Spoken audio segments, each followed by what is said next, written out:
The auction yard buzzed with noise, boots thudding, animals calling out, and the fast-talking auctioneer shouting over it all. Dust swirled in the air, catching the morning light like golden mist. Horses stood in pens, some proud and strong, others quiet and unsure. Buyers walked by, checking teeth, muscles, and coats like they were shopping for furniture.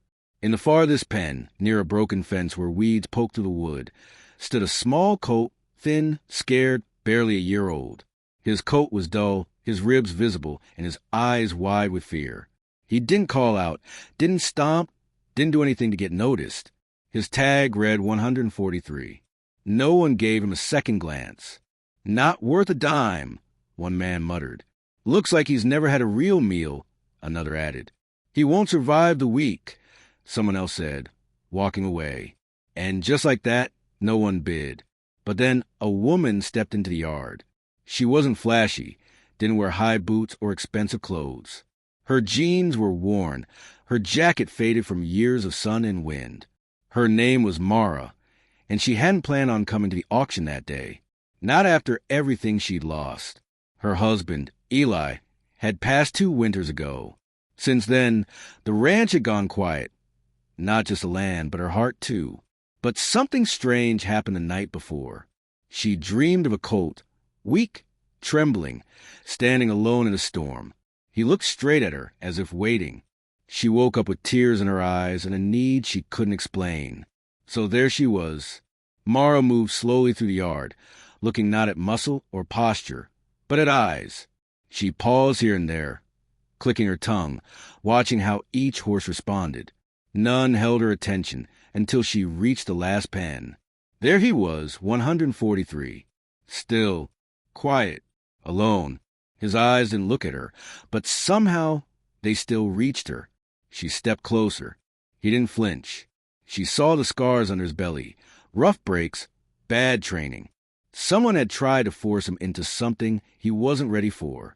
He didn't have fight left, only fear. One of the workers passed behind her. "That one," he said, shaking his head. "Useless. Some backyard breeder dropped him off. Won't even eat." Mara didn't answer. She held out her hand, palm open, waiting. The colt sniffed once, then nothing. She whispered, "What's your story?" No one answered. Then came the auction. Voices rose again. Horses were sold. Deals made. When 143 was called, silence followed. He limped into the ring, legs shaking, breath uneven. "Lot 143, the auctioneer called. Young colt, needs work, but could be a project." No hands went up. "Do I hear 20? 10? 5? More silence. Mara stepped forward. "I'll take him." Everyone turned. "You will?" The auctioneer asked, surprised. "Yes." The gavel hit the table. "Sold to the lady in blue." As the colt was led back, Mara followed. The handler handed her the rope. "He's yours now." She took it gently. The colt didn't pull, didn't follow, just stood. Mara knelt slightly. "You're not number 143 anymore," she said softly. A pause. "I think your name is Toby." At that, the colt blinked slowly. Then, to everyone's shock, including maybe his own, he took one small step toward her. Just one, but it was enough. Murmurs spread through the crowd. He moved when she said his name. It's like he understood. Mara gave the rope the gentlest tug. This time he followed, hooves tapping against the dirt, leaving the yard together. Behind them, dust rose like a veil. Something changed in the air, like a song finding its note. For the first time in months, Martin feels so empty. Back at the ranch, River Hollow. The hills rolled soft in the sky, and the barn stood weathered but strong. Toby stayed in a round pen near the barn, safe from the other horses, safe from judgment. Mara didn't rush him. She spoke to him every day. "You're safe now. You'll learn. You don't have to be afraid." Sometimes she brought apples. At first, he ignored them, then sniffed, then took one from the ground. One day, he took one from her hand. Her breath caught. That night, she told him a story about Eli, how he used to fix fences barefoot. how he hated dancing until he danced with her, how he passed in the West Field, fixing a water trough, watching the sunset.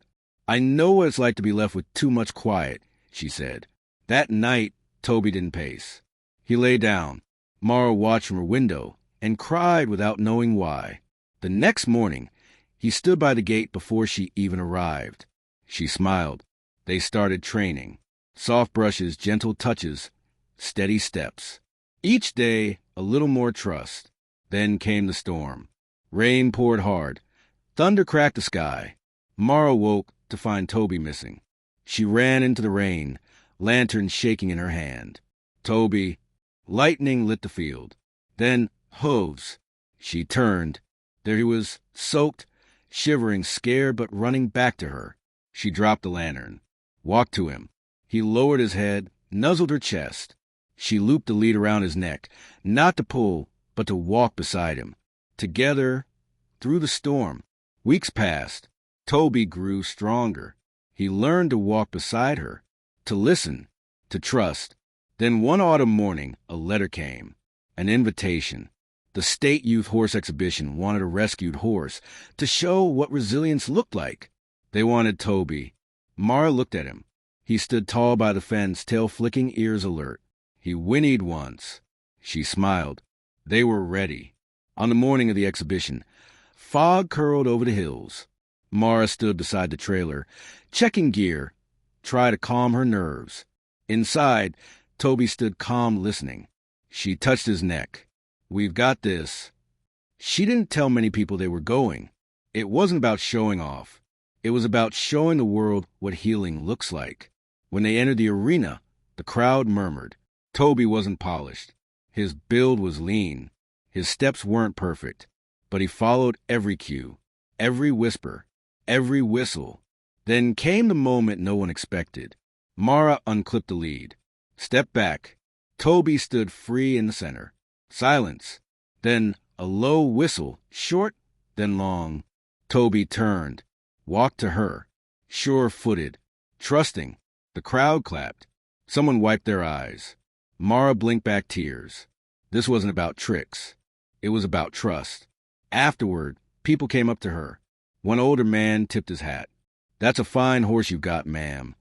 Mara shook her head. He made himself, she said quietly. I just listened. Back at the stable that night, she sat outside Toby's stall, coffee in hand, stars above. She thought of Eli, of how he used to say, animals don't pretend. They just are. Now she understood. Toby looked at her, not with fear, not with confusion, with recognition. She placed a hand on his forehead. We did good today. He blinked slowly, warm breath on her palm. She walked away lighter than she'd felt in years. The next morning, a young woman approached. She worked at a youth therapy center. We're expanding, she said. We're looking for horses like Toby, not just trained, but experienced in healing. Mara looked at Toby. He stood relaxed, waiting. I might be interested, she said. They exchanged numbers. As she drove away from the fairgrounds, the road stretched ahead, not back to what was, but forward to what could be. If you're moved by this story, if you believe in second chances, if you've ever felt unseen and found hope in the most unlikely place, then hit subscribe. Drop a comment below. Where are you watching from? Let us know what this story meant to you. Because sometimes healing doesn't come with fanfare. Sometimes it comes with a quiet step and a name spoken with love. Moral lesson. Even the weakest among us can grow strong when given patience, kindness, and a chance.